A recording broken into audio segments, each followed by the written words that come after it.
Hi Hello, everyone. everyone. Welcome. Oh, sorry. Yes, that's it. Yeah, over to you.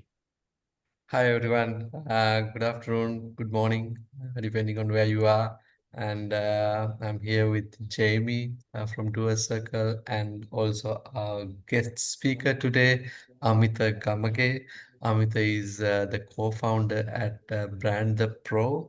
Amithe is a pro himself on quite a few things. He's had a corporate career mainly in your area, Jamie. He's a sales professional in his corporate career, and then moved to be his own boss, and became also an expert on social media, especially LinkedIn. But he's many things: sales, customer service, customer support, and branding, personal branding, using social media for branding and all that. And I met Amitha probably 10 years ago when I actually joined a training session. I think that was on sales, Amitha, if I'm not mistaken. And Yes, obviously, I'm not a sales professional, Jamie, as you know, but I but thought then I also need to. selling skills for founders. Right, selling skills for founders, and I thought I need to know a little bit of sales, not to be an expert like you guys, but just to pick some of the basics of selling, and Amita happened to be the trainer, and then since then I've associated him as a mentor, as a coach, as a friend, as a colleague. So great to have you, Amita, here Thank you very as our much. speaker Thank you very today. much. Yeah, and I think yes, as you do yourself a disservice. I think you've got great sales skills. I think high EQ is a big part of that as well, right? Yeah, So it's good that Amita was able to share some of that wisdom with you as well. And we're really excited to have you on the call today as well, thank Amita. So you. thanks for joining us. Thank, And we'll thank let you you. introduce yourself, but just for everybody as well, because there's a few new members on the call as well. So we're really excited to always see new faces. I think that's one of the best things about these sessions we do each week is that it also helps people be more aware across networks that there is a community here and do a circle that's there to welcome them whichever path they're on, whether they are maybe an aspiring entrepreneur and they want to build their own business, whether they work currently for another larger company and they want to, do things independently, or maybe they work in a flexible capacity like a freelancer or a fractional consultant, something of that nature. So, this topic, personal branding, super important, we think, for everybody in that sense. It's so important these days to help you stand out when there's a lot of aggregation, assimilation, that kind of, how to say it, maybe not sound too verbose, but like the homogenization of content and things like that as well. People using AI, it's a great tool, but it is ultimately, drawing from existing content and things like that. So personal branding becomes even more important. How do you stand out as an individual? What makes you um, who you are, your uniqueness, and why people should connect with you. And that can help you in sales, that can help you in partnerships, it can help you with personal life, everything like that in that sense. So yeah, we're really excited to have this session today. And so thanks for joining us. And if you don't mind, maybe just sharing a couple of minutes about Yeah, yourself before we jump into the well, discussion. of course. So, just like uh, Yas has told, I was in the corporate sector for a long time. And then since I was in sales, I was also building my personal brand related to that on LinkedIn. Of course, there was not much of resources available, not much of books or videos available at that time. Internet was not so powerful. But then eventually, I decided to move out from the corporate. And then one of the strengths I had to take that bold move, people who are in the corporates, they are so scared to jump out because they are so comfortable with the packages and, your network and all that. So I can still remember my in-laws wanted to have another meeting after so many, maybe after 2 decades. I was like, okay, why do you want to have a... So they were questioning me to the extent that I had a doubt about what I was going to do. But then next minute, I recovered. Okay, I have my personal brand, which is the only, source of strength at that time. And I jumped out, uh, moved into corporate training, Then I also became an executive coach.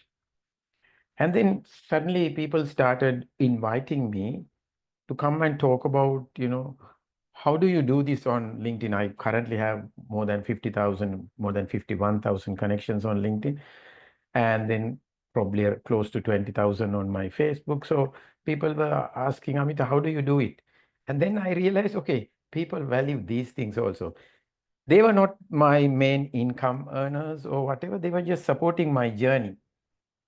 And then since I was getting a lot of inquiries in the recent past, especially from coaching side, and I became a coach, and then people were asking like, okay, now I'm a coach, Amithe, but I have a problem. How do I reach out to customers? How do you attract customers? I said, you got to build your personal brand. If you are, I could easily tell them, oh, you got to go and sell. But then I know most of them are not so good in sales. So at least, okay, let's stop chasing. Let's start attracting. But how do you attract? You got to build your personal brand so that you're so comfortable, you don't have to go behind anyone. Leads come your way. And then I thought, okay, some of the people used to ask me, Amithe, can you teach us how to build a personal brand? Then I thought, okay, why don't I form a personal branding agency? My personal brand agency is not so old. But apparently what I do is that, and then people are now coming and asking me, hey, uh, can you help us? How do you do it? And then we go and tell them, this is what I did for last probably 2 to 2.5 years. I have been teaching them how to do it. But then they are saying, hey, but I don't know how to make my video. I don't know. So I thought, okay, there's another gap. You can't just advise, give them the strategy and all that, but they also need the operationalization. Sometimes they say, I don't have the time. Yeah, great. I can make the video, but then, customizing it to suit the platforms, it's difficult. So I met my co-founder, who is a YouTube strategist and a video strategist. So he's strong on TikTok and probably, not probably, like, I'm sorry, so TikTok and YouTube. And then I'm on this side, I'm strong on the other side. So there was great synergy. So I told him, look, we have this opportunity. How about, working together? That's how Brand the Pro personal branding agency was born. So that's my story in few minutes. And then thanks for that, Amithe, as well. So I forgot to mention this earlier, so I should mention this now. So for everybody joining us on the call, we want this to be something of an open discussion. So please do share your questions. There's a Q&A button at the bottom that you can add your question in there, or you might want to just add comments in the chat. That's okay as well. If you feel like it, you can raise your hand. There's a little raise hand button at the bottom, and we'll unmute you if you want to also ask your question verbally. We always welcome that. We appreciate that everybody might not always feel that comfortable doing that, and they'd rather type, and that's okay as well, whichever is happy for you. But yeah, it's really keen to get into the session, I guess. So I don't know, Yassas, if you had a particular question you wanted to kick off with, or I've got some on my side, whichever however you prefer. Jamie, let's go ahead with yours first.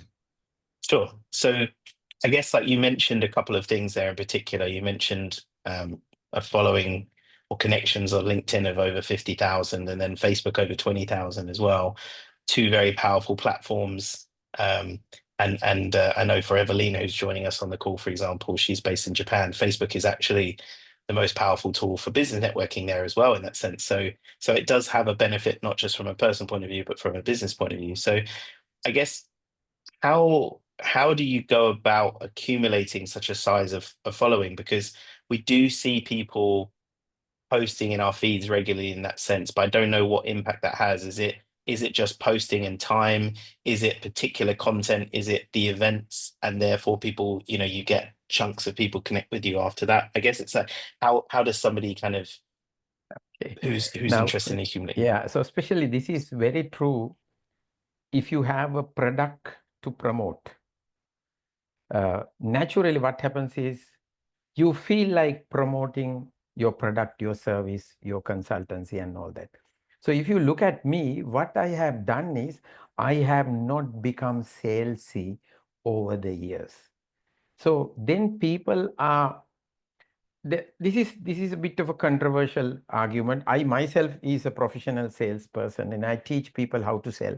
And then when corporates ask me to come and do a training and teach them how to sell hardcore sales, I teach them hardcore sales because it is coming from the top. You got to teach them how to sell. But I'm also invited to come and talk about the same topic that you just mentioned. I mean, Amitha, how do you get the attention? And the moment you become salesy, you feel that this guy is coming and sharing this, and there is a call to action. There's something, there's a hook, there's something. So what I have realized, what I have been doing, is I have been delivering value. So much so people have been trusting me, so that now, even if I go overboard and say, hey, look, I have this, would you like to buy? They're fine with it because they feel that they know me already. Right? So if you're starting, uh, the development or building your trust is more important than your sale, because if you start immediately hunting and start trying to sell, in the long run you are going to lose. People know that oh, he's coming, he's appearing on a video, I think he has something to offer. So that would be, when I look back and analyze, yes, I have been offering pure value. And then now I can always go and say, hey, there's something to sell. And they are more than happy to try it, recommend it, because it's coming from a source of trust. That's a fair point. I think you're absolutely right. I mean, as Yasas alluded to, obviously, I've gone through the ups and downs of a sales journey in that sense, and I suppose you learn very quickly that you need to be offering value. You need to be listening more than anything. We had a session actually a week or two ago, which was about actually being quieter to therefore progress in that sense from a sales point of view. So maybe just a follow-on I had based on what you just said was, and I know this is not necessarily a straightforward answer because it might depend on the individual and the industry and everything like that, but how would somebody maybe work on a framework to start adding value? So if their intentions are pure in that sense, so that they do want to say, okay, I want to add value, but I'm not quite sure how to tackle it in that sense, like what would you recommend as a starting point for that? Yeah, maybe the founder is in finance industry. The founder is in, let's say, in maybe construction industry. So you as a founder, you're a freelancer, you are an expert in at least one area. I'm an executive coach. I'm a member of International Association of Coaching. And I have a lot of overseas clients whom I'm coaching as an executive coach. And then time to time, I go on LinkedIn and other platforms, and then I talk about how coaching skills have helped me to build a relationship with my elder son, which was destroyed, one of those old days where when I came home, my son used to run to the bed saying, Dad is coming, I want to go and sleep. So one day my wife asked, and one of the stories I tell, hey, what's the point of having a dad if the son is going to sleep when he comes after work? It hit me hard. And at that time, I was not a coach. So anyway, I started rebuilding back, and then I became a coach. I was able to have great conversations with my son. We rebuilt that entire relationship back. Now, this story, I mean, this is one of the stories, true stories that I go and tell. And apparently, he's 20 and he became a coach. Yesterday, we were having a discussion and he was saying, hey, Dad, you are not listening. You are a coach, right? I said, hey, look, you are also a coach. So it equals now. So these kind of stories, right? You can't create something from nothing in this journey. I have to be truthful. So this is value. And dads are now willing to listen. Hey, really? Can I know? Hey, say they DM me, Amitha, can I know more? How did you build your relationship with a teenager? So your value will come as stories, advices, inputs, and you're not going to lose anything. People would love to learn from your true experiences. So this is just one or two ways how you can, I mean, if you talk to me, for an example, if a religious organization or a university or a non-profit organization talk to me and say, hey, Amithe, can you do a LinkedIn session for us? Mm. I do it completely free of charge. I don't charge money because they don't make money. Of course, if a commercial organization talk to me, it's a different story. Yeah. And then I get few pictures of me doing the session. They'll post it in their social networks, and then I'll post it mine, which also, that's one way to help, helping around 200 to 300 university students to finding their next internship for a month. It's huge value. So it doesn't cost you. Of course, it might cost a little bit of time. It might cost not in real dollar term, but time, effort. But the results are amazing. Yeah, I can definitely connect with you on that one as well. I have two young sons, so very mindful, obviously, about that journey you go through. And nobody teaches you how to be a parent in that sense, right? So I guess you have to learn on the way, and if you can pass that experience on, then that's going to offer a lot of value to people. Yes.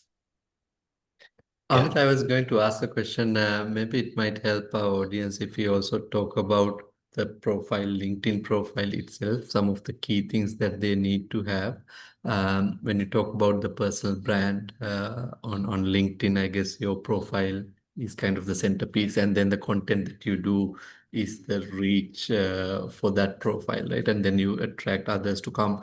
But when someone looks at your profile, how should it look? Maybe some of the basics, if you also talk about for the benefit of them.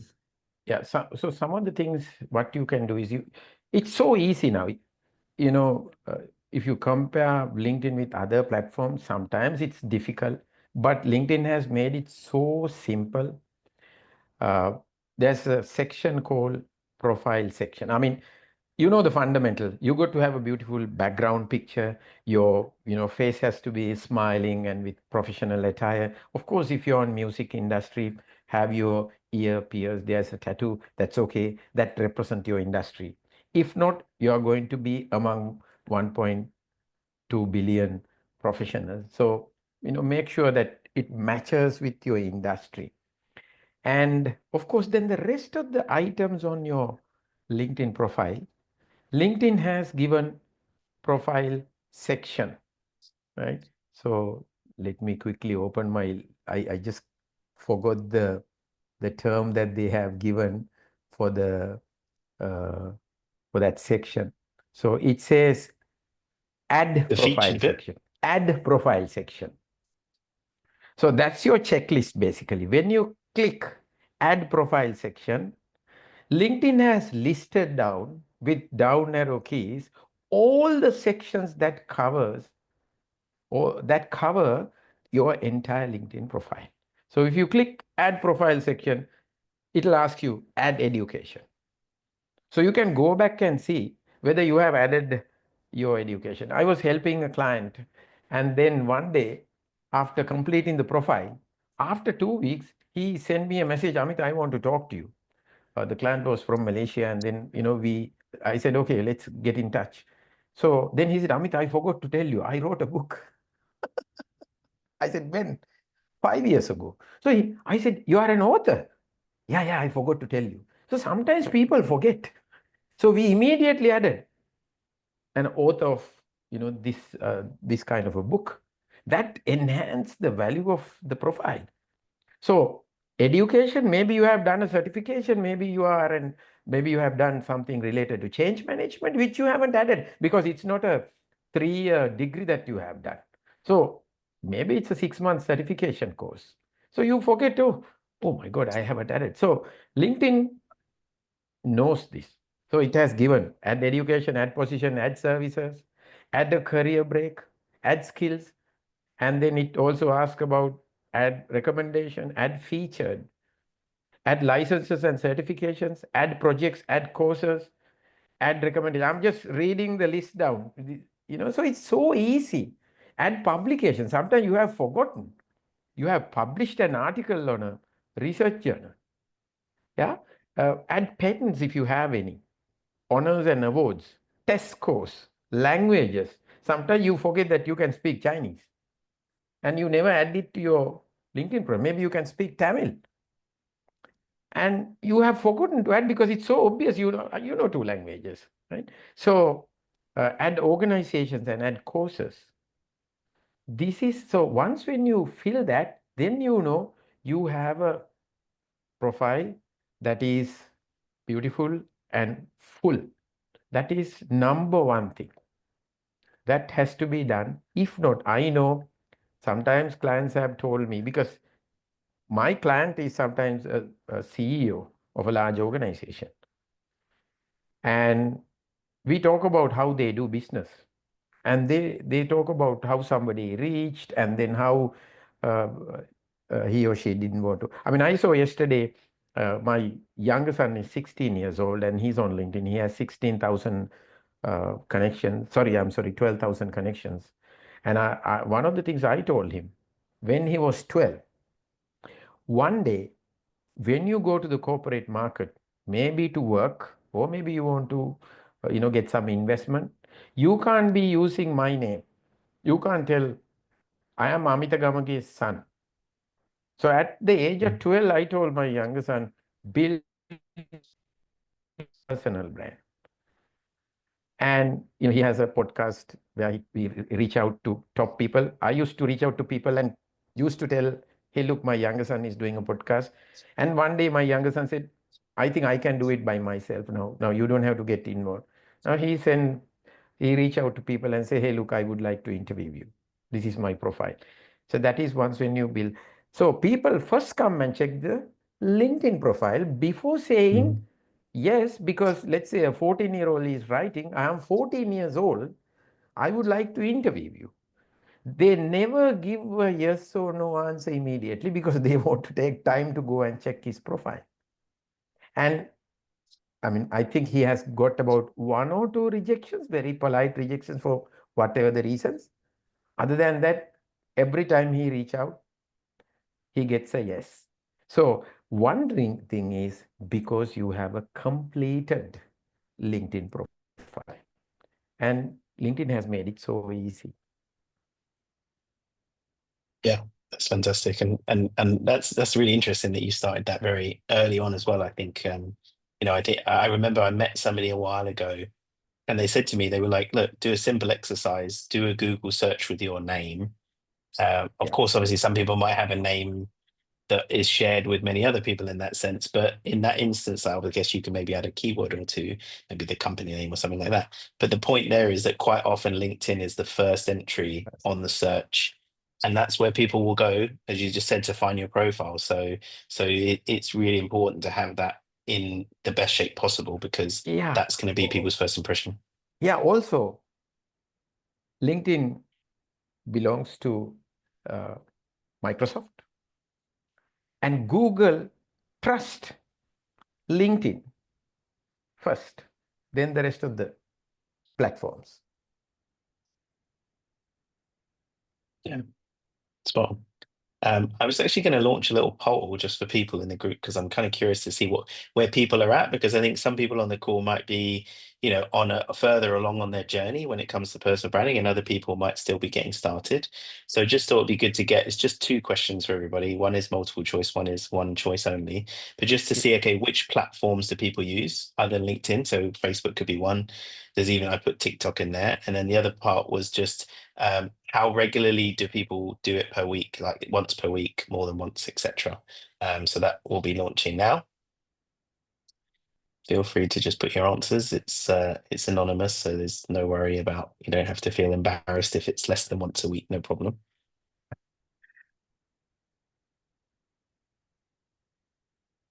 Okay, we've got LinkedIn, Instagram, quite a few. Nobody on TikTok as of yet. I'll be honest, I haven't really been using TikTok from a business point of view. Maybe I should, I guess, in that sense. I think I feel like it's what's the word? Like there's a barrier there in that sense, but maybe I'm overthinking it. Yeah, a lot of LinkedIn, Facebook, Instagram. And then actually, yeah, quite a lot of people on the call are doing more than once per week for the personal branding. A couple of people less than once, or those once a week. Do you have a recommendation? I know you mentioned obviously about sharing value, being authentic and things like that, but do you have a recommendation on how frequently people should be doing this per week? Should it be, more than once a week, for example, or do you find that it's more just about ensuring the content itself is really good? Okay. So there are a few rules. Generally, humanly, it's very difficult for you to cover more than 3 platforms Mm, if you are the one who is doing it personally. But if you have at least one person in your team, probably it's your own digital marketing person, being a small business owner or a founder, probably you can touch the other platforms with the same frequency. So in every platform, once a day is fantastic. Suppose you have someone to cover your back. So he'll say, don't worry, you just create, we'll post. And then go once in every platform, including TikTok. But then if you are unable to do that, based on your business, you will have to prioritize your platforms. Now, if you are more close to B2B, LinkedIn is your priority. Facebook and Instagram, come second. But if you are into, let's say you are into clothing, fashion, probably LinkedIn doesn't have to be your priority. It could be Instagram, Facebook, and TikTok. Right? Funnily enough, yesterday I came across this TikTok profile. They make knives, all sort of knives, like the long ones, the short ones, which you need in the farm, in the jungle and all that. And they have a website, a brilliant website. And how do they sell? Mostly Instagram and TikTok. Each post with a knife. and they show how they pack and sell. And they don't have to be on LinkedIn. LinkedIn might even restrict the account. yeah, that's a fair point, actually. Yeah. Yeah, they Yeah. might be misconstrued as weapons or something, even though, yeah, I think you're right. Like a product, and especially a consumer product, Yeah. those platforms are the perfect place for them because people, I guess if you're going to buy something online from a business that you've never maybe transacted with before, you want to see, okay, what goes into it, who the team behind it, or a use case, Yeah. right? Here's a Yes. here's somebody, I don't know, as you said, slicing down some vegetation, or maybe it's a chef knife and it's like, here it is cutting through um you know a And it works. difficult to cut objects. Yeah, It works. It's easy. There's no decision-making unit involved. There's no procurement involved. Probably impulse buying. But so it's very important that you prioritize the platforms based on the product service that you got to offer as the founder when you are building your personal brand. And then on the other hand, even though you are now you are actually doing the personal brand of someone from the West, and my client very specifically said, I am looking for partners, investors, franchisers. So I want to build my personal brand on LinkedIn first. So because even though I manufacture, I make all these fashionable garments, I don't have my retail network. I sell it through other people. So I'm not so interested even going there.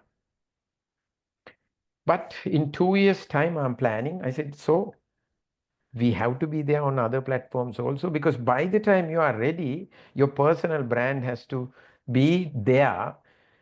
After 2 years, you go to TikTok and say, okay, today I'm starting. It might take another 6 months to, for people to recognize it. So we said, maybe it's about a little bit of customization of your content, your video. We will post it there as well, looking at your next goal, which will come in 2 years. yeah, like that. So to finally answer your question, like once a day is fantastic. If difficult, twice a week is great. If it is on LinkedIn, you know, 3 or 2 times a week is fantastic. If you can't post at least once a week, I think get out of the platform. You Yeah. are wasting the server space. Amitha, a question you spoke about the frequency. I want to ask a question on the content forms or formats, especially on LinkedIn platform. Is it the text kind of posts that do better, or is it video content, or do you also recommend like a variety of content, like a video today, a post, a text post tomorrow, maybe an image the day after? Like, what's the recommendation? Like, what Yeah. type of content do better on LinkedIn? Yeah. So it all depends on the audience. But let's say you have only 1,000 connections at this moment, and you are now looking at whom should I attract. You can't go and ask the audience, what type of things do you, what kind of content do you like? I'm not going to waste my time telling people, hey, produce this. I think I have enough other things to do. You got to figure it out. LinkedIn has given you a fantastic set of tools for you to know your numbers. Who has liked it, who has checked it, whether it's a senior person, whether it's a founder, whether it's a director level person, all that is given in the analytics. So you will know. But overall, this part of the world, let's say Southeast Asia and India, Sri Lanka, or even countries like Dubai, the MENA region, GCC, people love a photo at least. Now, pure text will have least traction. But I have seen enough and more people in the Western countries, but they have positioned themselves as text people. So you write and write and write, and then over a period of time, your audience recognizes you as like, hey, look, this guy is only typing, only text. And they love. And then those people who love reading will flock around him. It's okay. But now I have 51,000 something. I'm sure probably 1/3 of them love, a picture. 1/3 of them would love a video. And probably if they are sitting down at a doctor's appointment and then they are browsing, even if I have a video, they may not be able to listen to it. So they would rather go through content that is written. So it's situational as well. If you are driving, you will listen to a video. You just keep it on a side, but you can hear the audio. But if you are the passenger, you will go through all this. So ideally, if you can mix and match your content, you are actually catering to multiple scenarios of your target audience. Thanks, Amit. Yeah, we also have a Yeah. couple of questions coming through as well. Yeah. Yeah, I saw that. And actually, one of them, I feel like you sort of started to answer for in that sense. I'm mindful of like, I mean, I'll ask it. This was a question, but I feel like it is kind of been answered there with what you mentioned. So the first question said, for someone just starting to post, what's one simple format or content type they should try first? And maybe just to press on that point a little bit more, you mentioned obviously depends on the audience and to have a variety in that sense. But like, if they were that person right now that is, as we said, like not utilizing the server space as well, and they want to be more regular and they're going to do one thing first, what would you say? Like, is it just text or carousel video?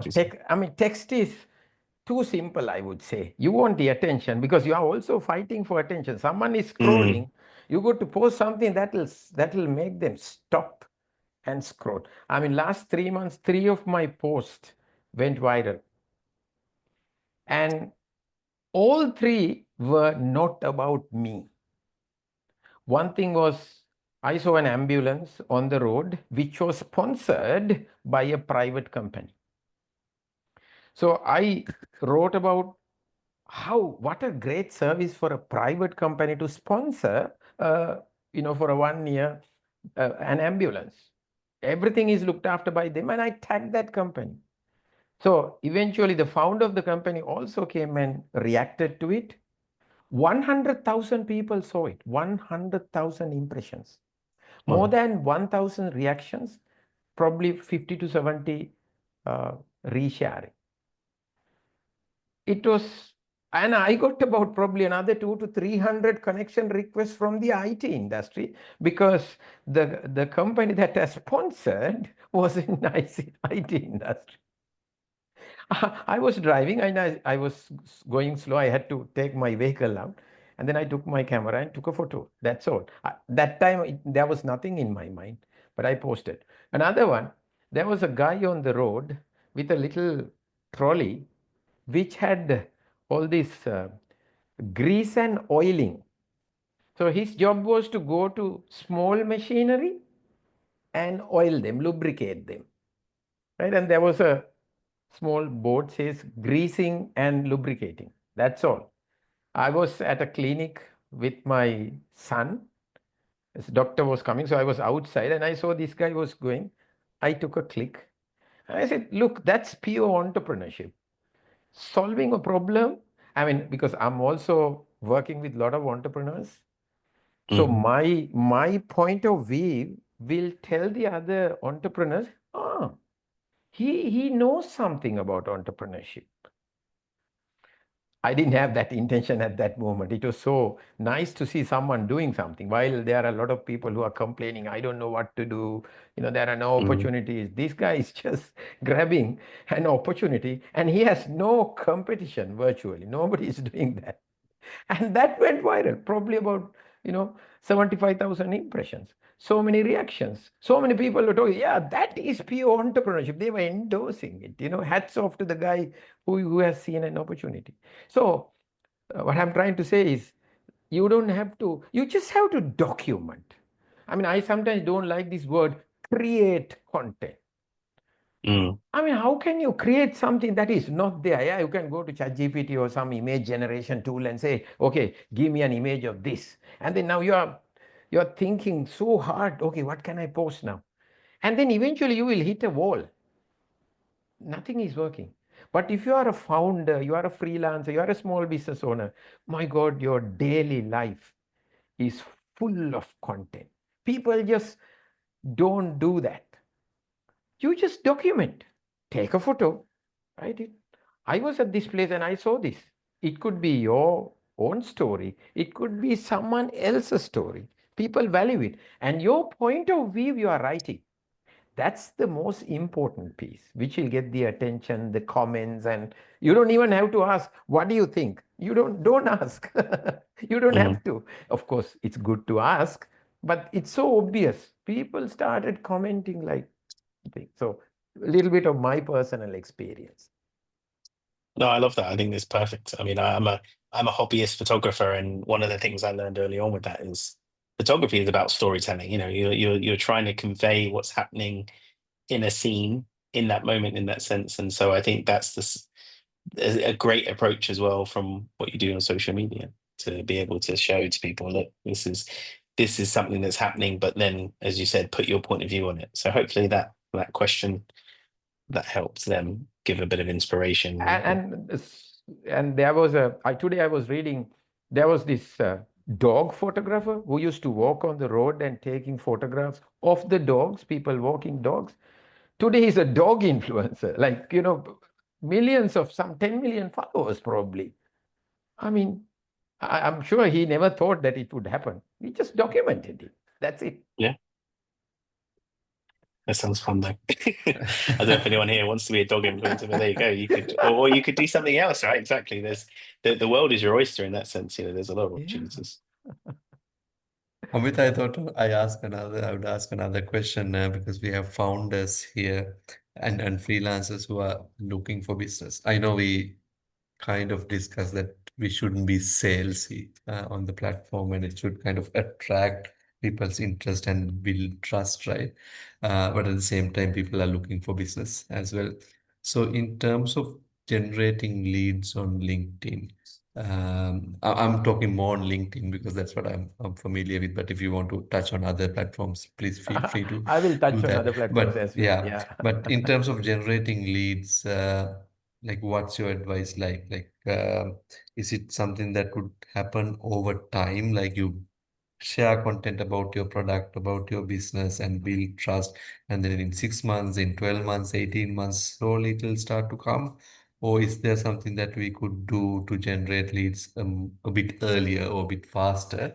Yeah, Because it's founders and freelancers that who are in our audience, right? And they want business eventually, right? It's not yeah, only about sharing content to make people knowledgeable about things. They want results yeah. today. Yeah. So now my personal branding agency is young. Right? For an example, my executive coaching clients are reaching out to me. My inbox is, I'm happy with my inbox messages. I have built my personal brand as a executive coach, so I don't have a major issue. But then people didn't know that I have a new service available. And I am going through the same question now.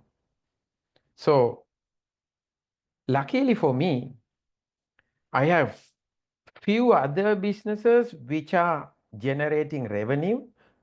So I don't have to hurry this. I have all the time in the world to build content. Now our page reach close to 100 on LinkedIn, and I know people are reaching. And then remember, there are certain things that you can do. For an example, my co-founder and me, I sent him a YouTube video of a top Indian YouTuber. I don't want to call him top, but he probably has about, I can't remember, maybe around 2,500 subscribers. Brilliant content on a particular subject. Say, I would tell the subject also, it's law of attraction, energy, in that subject. But the content is fantastic. But the number of subscribers and views are not matching the power of the content. So I was telling my co-founder, look, this guy's thumbnails sucks.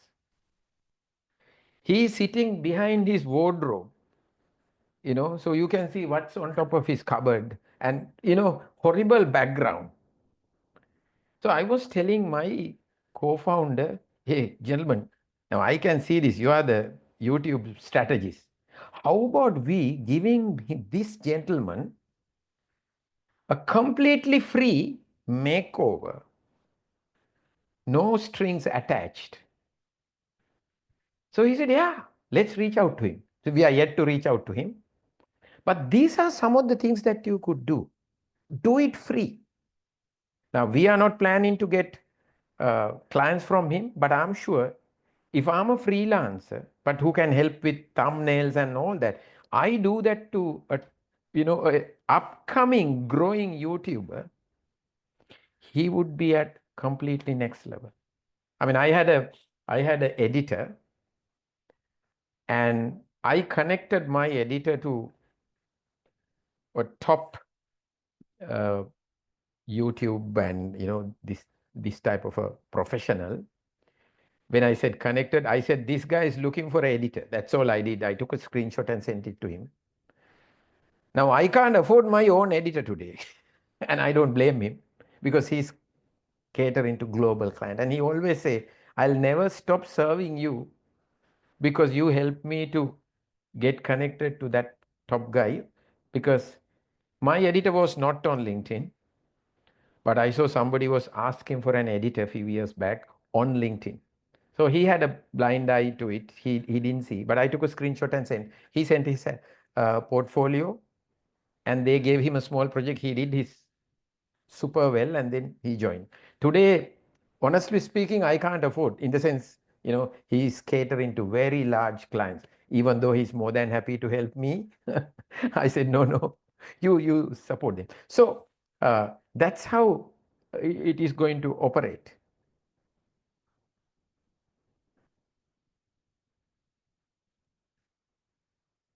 Thanks, Amitha. Sorry, I didn't know if I guess I was going to add a bit more in on that, but Oh no, yeah, I then we think can go to next question. sure. So, okay, so maybe no, not necessarily a controversial question, but maybe conflict management in that sense. So one of the questions that's come in says, how do you recommend professionals handle comments or messages from people who disagree with their content? So maybe you put something out that you think is valuable, and then somebody else jumps in and disagrees with them or challenges them on that sense. Like, do you manage that tend to? That's a beautiful question. We always face that. Now, my son always faced that. So he comes to me and say, Dad, so he recently posted about, I posted about, we run this entrepreneur. My son has an academy to teach entrepreneurship. So I took over a session where we asked these 12 years and 13-year-old kids to sell this pen exercise. And that really went. So with the permission of one of the parents, I posted it on LinkedIn. And one of the comments was, beautiful comments. People, going back to their memories. I still remember my first sales interview. Interviewer wanted to sell the pen, and I was able to sell and all that. When one person was saying, in today's day and age, who wants to sell a pen like this and all that, disagreeing. I just left it alone for the rest of the people to see how inappropriate is that. I'm not the one to decide. Let them decide. So I didn't even reacted to it. I left it. But some comments you may delete. Sometimes people want unfair advantage of your own post. You are trying your level best to be appealing to your clients, and someone coming and saying something, a controversial comment, simply they want the attention, and you see whether it's fair enough or whether it is detrimental to you and everybody who is in the platform. Just delete the comment. Don't be afraid. So I saw one of my son's posts have been reposted by someone who have only one connection on LinkedIn in the US. It's definitely a fake profile. And she was promoting a particular link. Click this link and then you will find. And I went to her profile, and all the posts that she has posted it's about nothing but saying, you come and click this, click this, click this.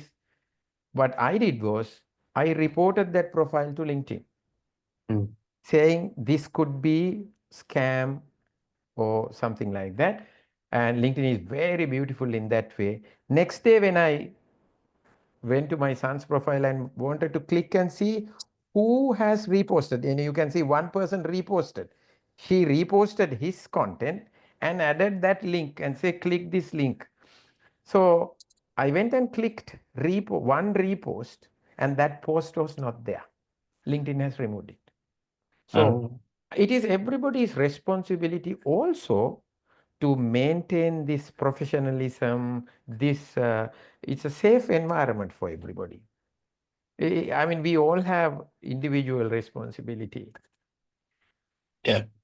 And I think at least the nice thing about LinkedIn is that it's a little less anonymous. I know it doesn't stop some people. Some people will still kind of, put a lot of bile out there and things like that. But at least you're putting a face to something in that regard. So hopefully people will feel a little less or a little more discouraged rather from doing that, because, if you don't have anything nice to say, it's best not to say anything really. I think it's fair. It's something we learn very young, right, in that sense. So we have another couple of questions. I'm mindful, obviously, we're starting to run out of time. So Zuhura mentions, how effective is a company LinkedIn profile, and is it better to post on your personal page than your company page? And they clarify saying if it's a startup company page. And this is a question actually that got asked, I think it was last week actually, by somebody else. So yeah, it's something I think that people are juggling with, how to balance having a company page versus a personal page. Yeah. So it's a personal profile versus company page. Now for my business, I have only 94 followers on the page because we started a few months back. So what do? We create a lot of value on the page. And if I don't have a page, let's say a large corporation wants to kind of partner with me, LinkedIn page is my website. They will not worry about you not having a website. But you as a private limited or LLC, you not having a page will bring down your company's credibility. Let's say you want to hire someone tomorrow. You have now 10 people. You want to hire an accountant or a HR person. Where can you advertise? You have to advertise on your LinkedIn page. Using your LinkedIn page, you go to your job posting account. So if you don't have a page, and also there's a great chance that your personal profile could get hacked or get restricted due to some reason. Maybe because of you have been sending too many direct messages, DMs, or you have been trying to get connected to too many people within a day. And then LinkedIn could recognize it as, okay, there's little automation happening here. So they might restrict you for 1 or 2 days. And then if your business is purely depending on your profile, that's not good. So it has to be on your page. And then for founders, your page will grow slowly. It's okay. Push content off your LinkedIn page through your profile, not each and every post. Ideally, at the beginning, what will happen is your LinkedIn page should follow you. You are ahead because it's easy. And then people will recognize you as founder of, okay, ABC company. And then they want to go and see whether there are vacancies on ABC company. Where they are operating. What is the product range that they have? Do they have branches in different countries? So those kind of information will be there on your page. So please have your page, let it grow slowly. Don't stop posting. At least post once. If you are so interested in posting once a week, LinkedIn page is the place to do that. Yeah, thanks, Amithe. And just to add one little bit as well, because when this topic came up before, I said to people, like, I mean, you can do it yourself if you want after this call, but if you go on LinkedIn and you go to, say, Microsoft's company page, so Microsoft, as we already alluded to, are the owners of LinkedIn. They have 26 million followers, the company page. But if you look at their recent posts, so you need to order their posts in recency. I just looked at it right now. There was a post that's been posted within 24 hours and 23 hours ago, and it's had 8 likes on it. 8 likes versus 26 million followers. So it tends to be the case. Like, that's not me saying don't post on your company page, but even businesses as large as Microsoft that are posting quite regularly, you know, their best content gets them around about 2,000 interactions, and their typical content gets them less than 10. So that's another thing as well. Like, and I would say, like, we see that as well. Sorry, Jamie. So also, let's imagine you want to go live on LinkedIn. I had been going on live on LinkedIn for 2 years continuously. Then I stopped, but then I'm about to go live again. So you can go live on your LinkedIn page. That's another way of, sending the signal out, and then push it on your other platforms. Maybe there are other questions, but can I also touch TikTok a little bit, because it's about taking your brands further. So 4 years ago, I went on TikTok and I was sitting like this and I gave a serious talk. And later on, I went and realized, oh my God, I have not respected the platform. It's so light, so happy place. And this LinkedIn kind of content is not working, not even Facebook kind of content. And I got out of the platform for 4 years. I didn't know how to, I didn't understand the platform. And then about 2 months ago, I went back, deleted all the old videos, started posting. And I saw somebody was asking, do you pre-plan your content? Now, if you go to TikTok, you will see most of the content are spontaneous, not pre-planned ones. They are doing a video while packing the knives. So it's spontaneous. It is not pre-planned.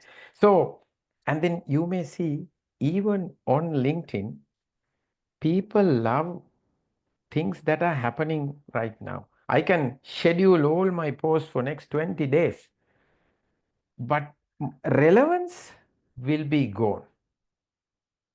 Yeah. So suppose, let's say I fly to Dubai very often. This month I didn't fly. I can post a video that I did on while I'm in Dubai, and then somebody is going to ask, Amithe, can we meet? Are you in Dubai? Then I have to tell him, look, sorry, I'm not in Dubai. So at least you got to say, I recorded this, 1 month ago while I was in Dubai. So if you ask me, I love to post on a daily basis because I have about 3 to 4 posts just waiting, because I can't find a more important uh, place. For an example, I have 4, and then I'll always have this one is more important. I post it today. I don't post twice a day on LinkedIn because your algorithm might become slow, because I'm not Gary V yet. So Gary V can post twice, thrice a day because he has about 3 million followers, Jamie. That's fair. Yeah. He's a machine, isn't he? Really, My but God. it's good to keep an eye on people, like what he's doing, to see what's working as well, see what people what people interact with. But I Yeah. like you mentioning about TikTok as well, because I mentioned it earlier on. Like I find it, I get a bit intimidated by it, but I can see there's so much value in there, right? People really do like it, and it's. I think there was a stat that showed recently that the most minutes by anybody consumed is on TikTok, more than Netflix, more than any other TV network or anything like that as well. So it's the Yeah. place where people are. You've got to find them. Yeah. So for founders, for freelancers and small business owners, yeah, you be here, but then your story when it comes to your what's happening at the back end, your packaging, how you are meeting a client at a coffee shop, just take a photo of your coffee or a video and then saying, waiting for my customer. That could go to places like TikTok and Instagram stories and even Facebook stories. I mean, some of my stories on Facebook, I get about 3,000, 4,000 plays because it's only 5 seconds, 6 seconds, but it can deliver the message. Doesn't cost you a cent. Stories are wonderful on Instagram, on Facebook. Yeah, Maybe if yeah, I can and ask a question. yeah. Did you have a Just follow-up, Jamie?